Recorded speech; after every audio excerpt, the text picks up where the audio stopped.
na in terms of if itong discussion po natin ngayon is already happening in the DBCC and a decision has been made, pasok na ho itong factor na to na pwede na ho yung 89. We have not yet enacted this into law. Yeah, no, I'm using it as an example, sir.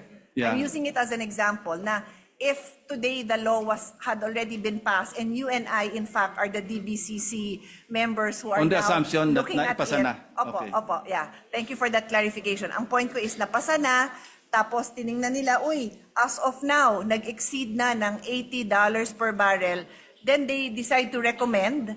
So they have recommended it already. Yun yung first step na kinaklar. So pasok na yun ngayon. That is the part na sagot ko po dun sa batas. Hindi yan agad mararamdaman kahit na i-announce. So what is the estimate? Like, do they keep a supply of 5 days, 10 days, 30 days? Or nobody knows? That's exactly my point, Mr. President. So, we do not know that, no? So that answer, Mr. President, yun na ho yung sagot. Kasi mula nung tinanong nyo how many minutes has passed, hindi pa ho ako mabigyan ng clear answer. Basically, walang makakapagsabi for sure kung kailan. Pero ano, range man lang. Yeah, at least like they can 5 estimate. days, 10 days, Yeah. 30 days.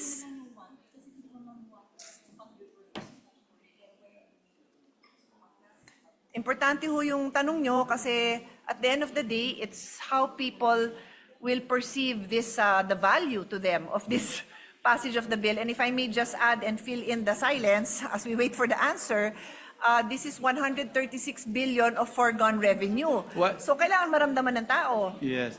While waiting for the response, Mr. President, ituloy ko na yung aking... So may sagot na po tayo, Mr. President. Pero baka gusto nyo pong umupo lahat. Kasi what we have been discussing in the hearing and in caucus is what is the value of this foregone revenue to our people. Okay? And ang tanong nyo is when will they feel it? Ang sagot po ay around 30 to 45 days. Wow.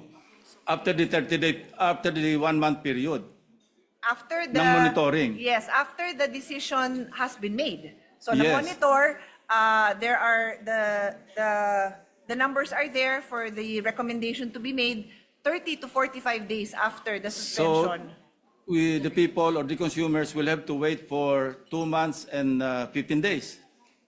30 to 45 days. Hindi po. Yun 1 yung month. administrative. 1 to 1.5. After the 1-month period. Pero yung 1 month period, sir, kasi can happen immediately because it's the past 30 days eh. So from the time na ma-authorize natin sila and the going rate now, meron na silang 30 days data. Meron na eh. So from the time that this becomes a law, they could potentially suspend the excise tax. But, you know, Mr. President, it is so provided under this measure na 1-month period yung kailangan mag-monitor sila ng average price na $80 or more. Yes, sir. Pero that includes the preceding. So as we speak, kasama tong mga araw na to.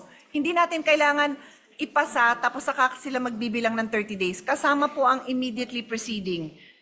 Even while Then the law we're already was... implementing a law that has not been passed.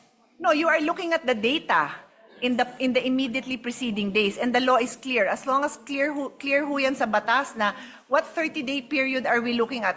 His Honor can make a recommendation. Wala naman hong problema yon if His Honor wants it to be in the next 30 days. But so far, ang ano natin, it's not prospective. We are monitoring the last 30 days. So immediate naman po ang action because as we discuss the law, the price is going up. Yes, if my understanding is correct or accurate, do you mean to say that they are already starting to monitor right now? Yes, sir. Of course, yes, sir.